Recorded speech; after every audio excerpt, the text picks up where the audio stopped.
This is your host, Danny, and this is English Plus Podcast.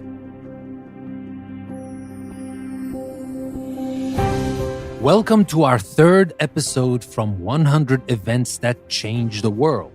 Today we will talk about 10 more events. We will talk about event 21 to 30. We will start talking about the modern medicine and the Hippocratic Oath. We will talk about St. Augustine proposes just war theory.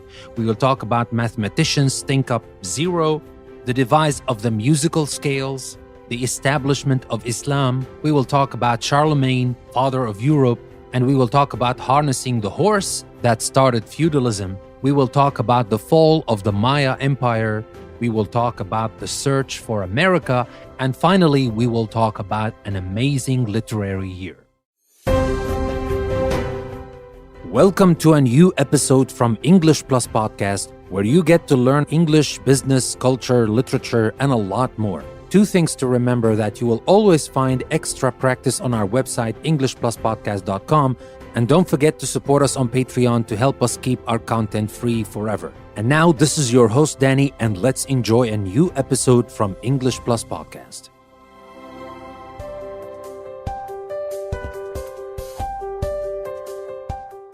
Let's start talking about the 21st event that changed the history of the world, and that is the dawn of modern medicine with the Hippocratic Oath. That happened around 168 AD. The Greek physician Galen was called to Rome around 168 AD to be the personal doctor to Emperor Marcus Aurelius. During his career, Galen attended to 5 Roman emperors, but he is remembered most for his medical revolutions. After working as a physician at a gladiator school where he learned about trauma and open wounds, Galen demonstrated for the first time that arteries carry blood, not air. He also discovered the distinction between venous, dark, and arterial, bright blood. Along with being the first to identify 7 of the 12 cranial nerves, he pioneered procedures for brain and cataract surgery. Galen expanded on the belief of the 4 humors proposed by the Greek physician Hippocrates in the 5th century BC. Blood, phlegm, choleric, yellow bile, and melancholy, black bile, make up the human constitution, and illness occurs when they are imbalanced. Although humorism was decredited in the 19th century, Galen's extensive writings made it the dominant thinking for 2 millennia. Galen also supported Hippocrates' view that reason and clinical observation, not superstition, should be used to treat disease. Hippocrates, called the father of modern medicine, remains a central figure in medicine because of the Hippocratic Oath, which spells out the ethical and humane code of behavior by which physicians must abide. Today's medical advances would not be possible without the founders of medicine, Galen and Hippocrates. And now let's talk about the 22nd event that changed the history of the world, and that's when St. Augustine proposes just war theory. That happened in 426 AD.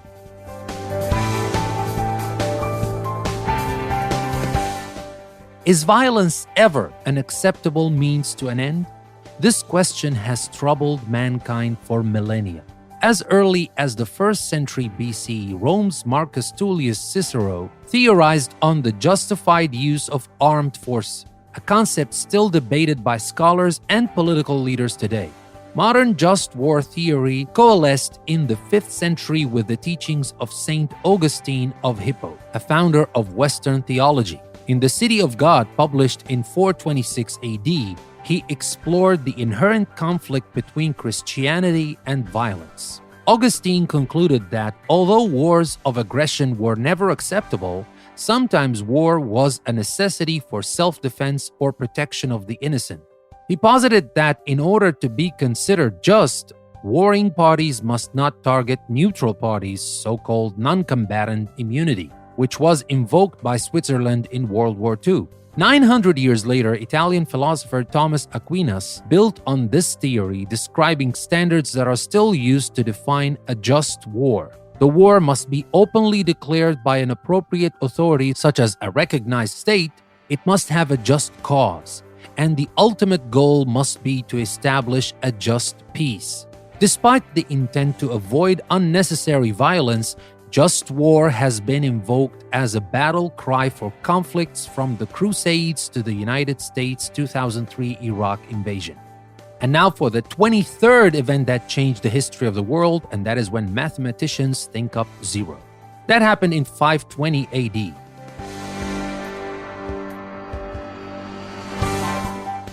For millennia, numerical systems started with the number 1. Although Babylonians and Greeks used a symbol to indicate an empty spot in a number, such as 907, the concept of nothingness remained just that, nothing.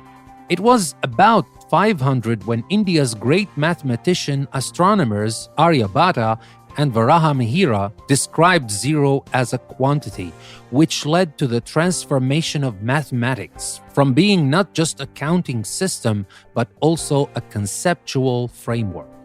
During the next few centuries, Indian mathematicians worked out the laws for adding, subtracting, and multiplying by nothing. But it wasn't until the 9th century that the concept of zero finally came to the West through the written works of Persian mathematician Al-Khwarizmi.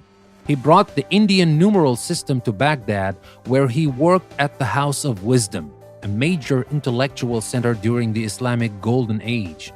Al-Khwarizmi is also known for developing algebra. And now for the 24th event that changed the history of the world, and that is when Boethius devises musical scales. That happened around 521 AD.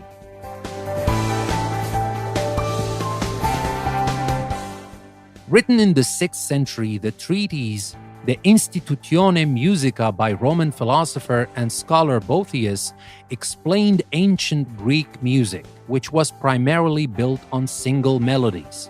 In the treatise, he assigned letters to pitch levels leading to the modern A to G scale, and discussed consonants, scales, and the intervals between pitches. Boethius also adhered to the classical idea that music was intertwined with all disciplines. His work was particularly influential to scholars of the medieval period from 500 to 1500, who considered Boethius the authority on music theory. His treatise led the way for the emergence of printed music in Europe in 1465. A century later, in 1558, Italian Renaissance composer and music theorist Gioseffo Zarlino defined the modern major and minor scales that are still used today. His writings spread through Europe at the end of the 16th century and influenced the next generation of musicians who began composing in the early Baroque style. And now for the 25th event that changed the history of the world, and that is when Allah's Prophet Muhammad establishes Islam. That happened in 622 AD.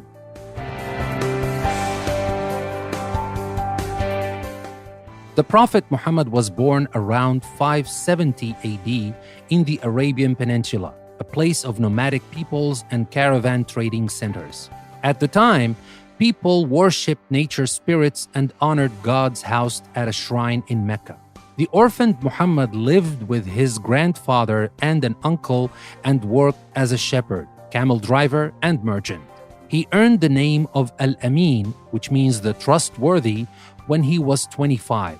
He married a wealthy widow 15 years his senior, with whom he had 6 children. After her death, he is said to have married more women. By the early 7th century, the idea of monotheism had spread throughout the Middle East via Judaism and Christianity. Muhammad recognized the value of one coherent doctrine of life and worship. According to Islamic teaching, in the year 610, he had a vision and heard a voice that demanded his obedience to the one God, Allah. Muhammad began teaching, "There is no God but Allah, and Muhammad is his prophet." He preached that the faithful would enjoy a glorious afterlife, the wealthy's goal in life was to share with the poor, and the worship of idols was wrong.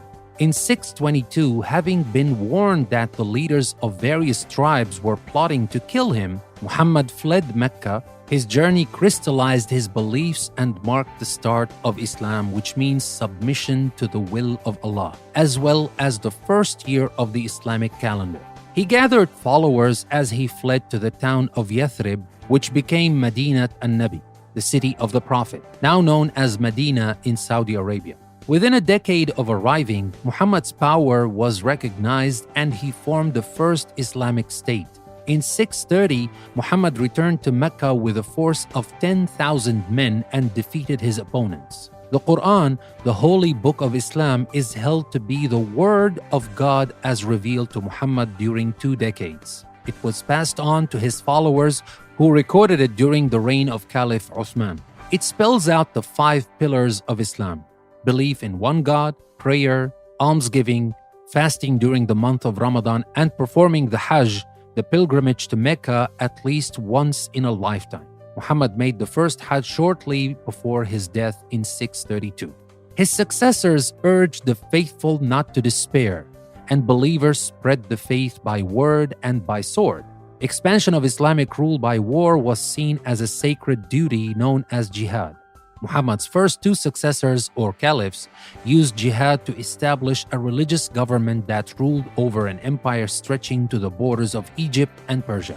The 3rd caliph after Muhammad did not have unified support among the believers. Arguments raged about whether the caliphate should pass down Muhammad's bloodline or be chosen for his leadership abilities. Muhammad's favorite wife, Aisha, led the latter. She opposed the selection of her son-in-law Ali as the new caliph. Gathering forces, she and her follower met Ali's along the Euphrates River near Syria and Iraq. Although both sides agreed to a peaceful settlement, the Battle of the Camel led to a fundamental schism in Islam. Aisha's followers became known as Sunni Muslims and Ali's party became the Shiites. The divide between the 2 groups still exists today. And now let's talk about the 26th event that changed the history of the world, and that is Charlemagne, father of Europe. That happened around 800 AD.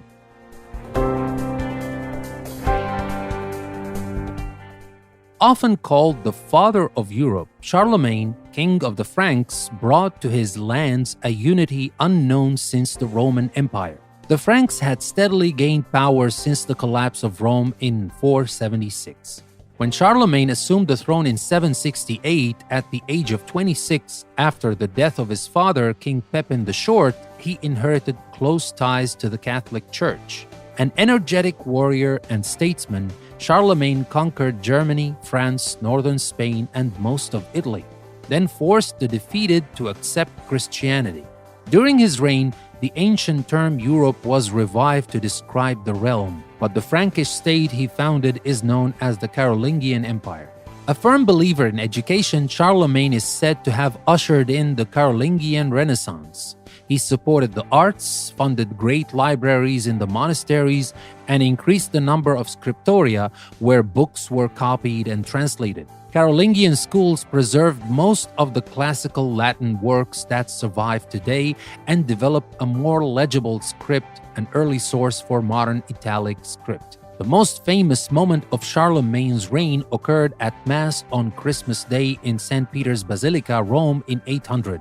Pope Leo crowned Charlemagne, proclaiming him Charles Augustus, Holy Roman Emperor. From then on, the papacy was loyal to Europe rather than Byzantium. And now for the 27th event that changed the history of the world, and that's harnessing horses that strengthens feudalism. That happened in 920 AD.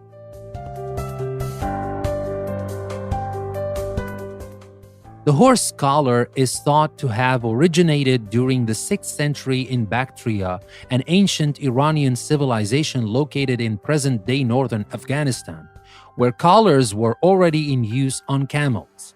When the collar made its way to Europe around 920, along with heavy-wheeled plows from Asia, an agricultural revolution began.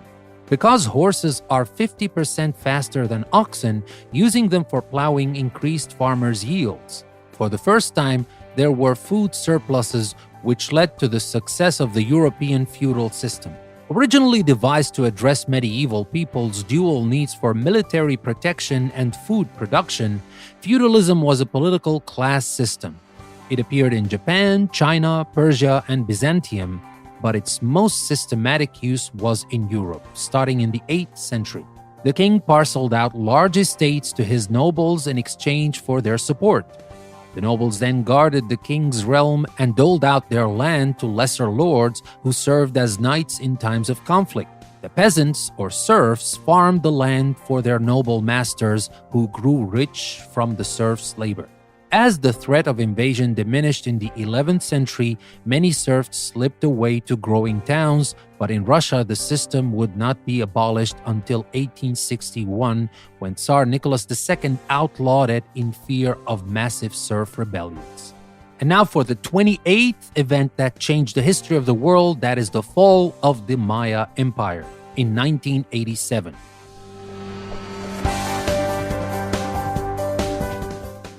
Of all the pre-Columbian civilizations in the Americas, the Maya are the most well-known because they were literate.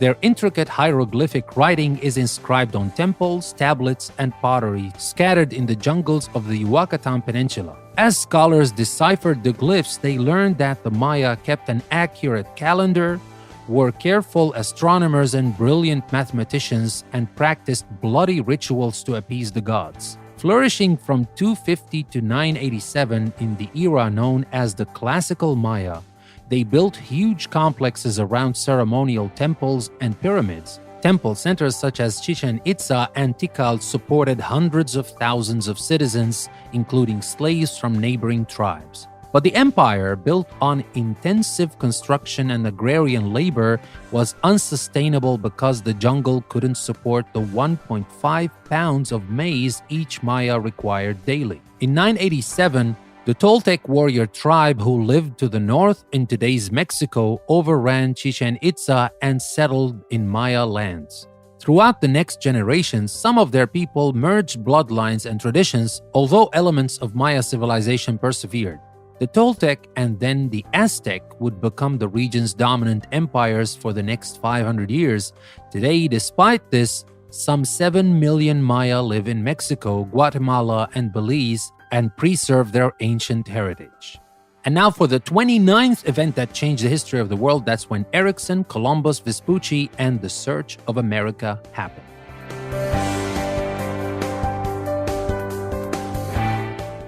That started in 1001 when Norse explorer Leif Erikson's journey are shrouded in the mists of the past.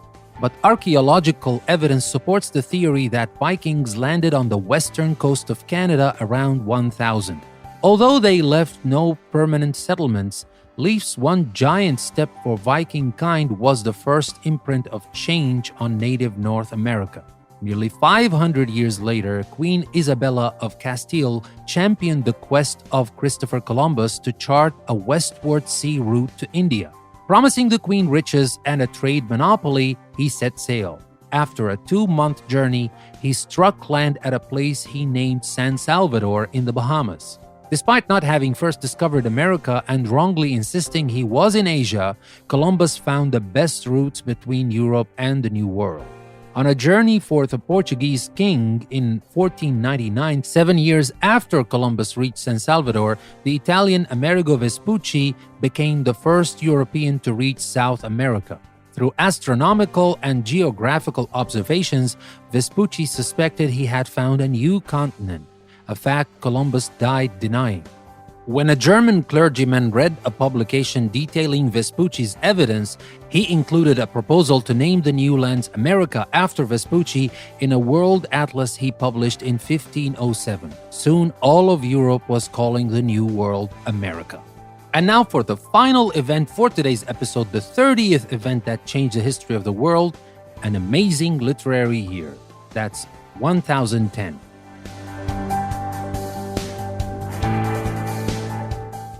The crown jewel of Japanese literature, Muraki Shikibu's The Tale of Genji, written in 1010, is the world's first novel. The novel is also the world's first juicy tell-all. Murasaki was a lady-in-waiting and companion to the empress at the Japanese court. The gorgeous prose masterfully follows the court and the romances of her hero Genji, who is thought to be modeled after Heian Emperor Fujiwara Michinaga. Some compare Murasaki's expression of the Heian court to that of Shakespeare's evocation of Elizabethan England.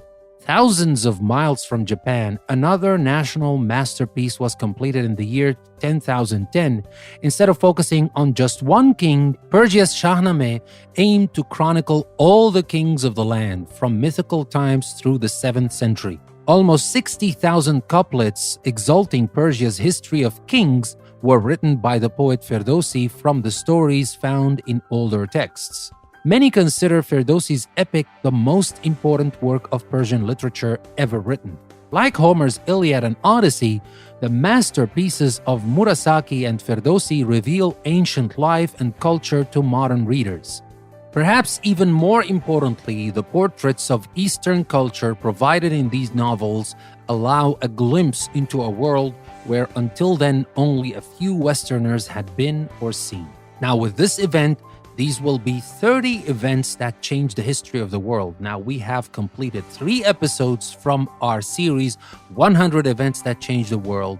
Don't stop now. Stick around because we still have 70 more events that we will talk about to complete the series of 100 Events That Changed the History of the World. Go to our website, EnglishPlusPodcast.com. You will find the transcript and you will find a lot of other useful exercises, PDF downloadable worksheets, interactive exercises for some episodes, all on our website, EnglishPlusPodcast.com. Now, with that being said, this is your host, Danny. I would like to thank you very much for listening to another episode from English Plus, 100 Events That Changed the History of the World. I will see you in the next episode.